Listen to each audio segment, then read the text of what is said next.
time ago, I was in basic training in the Army, and I had the day off, and I went into Kansas City, and I saw a sign.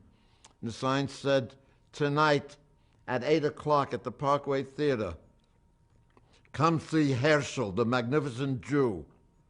So, of course, I was curious, and I went, and there was a good-sized crowd in the theater. And at 8 o'clock, they introduced him. Ladies and gentlemen, Mr. Herschel. And he came out.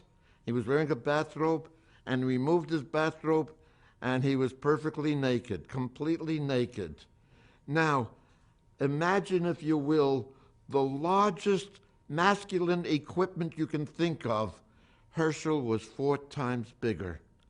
And he had a bench in front of him, and he put 3 walnuts on the bench.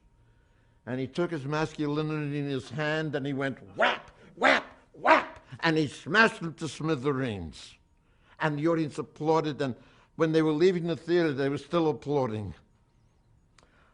20 years later, I was again in Kansas City, and I saw the same sign.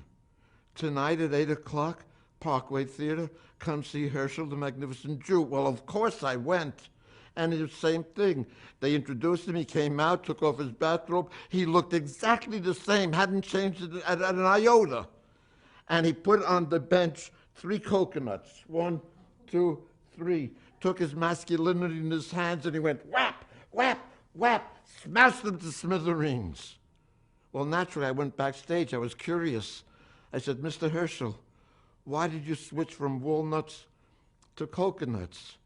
He said, well, my eyesight ain't what it used to be.